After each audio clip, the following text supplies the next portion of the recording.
But let's move on to the AP poll. The top 10 is out. We've got your Dogs, Go Dogs, at number 1, and then my Noles are at number 10.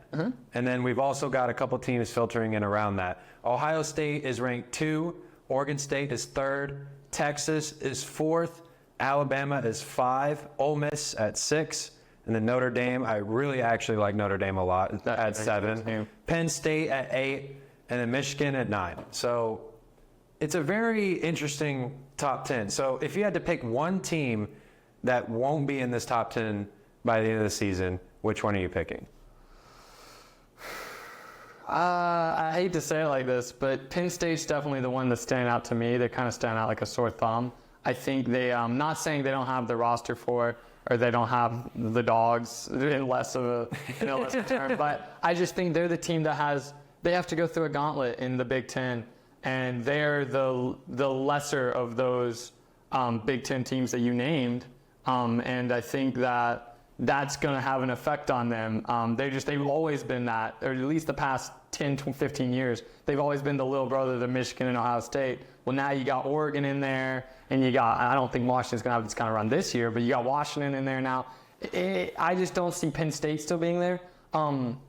Alabama could not be in there at the end of the year again, and not even because of, they got a lot of change. I don't think Alabama's going to be bad, but I think they have a really tough schedule, and that's going to maybe hamper them. Not saying they're going to be out of the playoff, but out of the top 10, I could definitely see 3 or 4 losses. Not too crazy if you look at their schedule. I'm going to go a different direction here. I'm going to still stay in Big Ten, but I'm going to go Michigan, okay? I'm going to go Michigan. We still don't know who their quarterback is going to be. It's probably going to be Jay Orji, most likely, because he's running all over the place. He looks like the starter, but no one on this Michigan team quarterback-wise, has experience. Right. So that's kind of where I'm at. Penn State has an established guy. They got Alar there. Alar, yeah. So, he's all good, and he only threw, 2 interceptions last year. So, they lost both their edge rushers last year to the draft, so. They did. And Michigan lost, everyone. Literally 24% of their offense is returning this season. Yep. 47% of their defense is returning.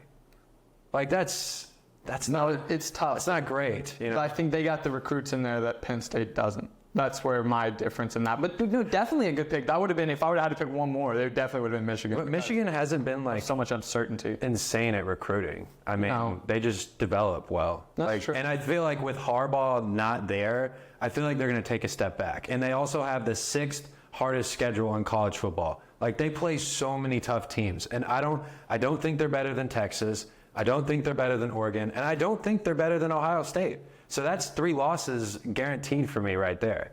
So I'll say Michigan.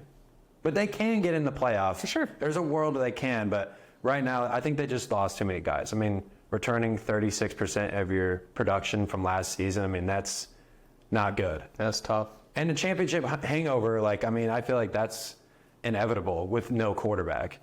That's well, their quarterback, they'll say no quarterback, because it's uncertain. That guy could step in and beat. But they're unproven. Everyone else, I feel like everyone else in the top 10 at least has a quarterback that has proven themselves. And that's what's dominated college football over the past, since COVID, has been these veteran teams, and veterans a loose word, but 5th-year starters, 6th-year starters.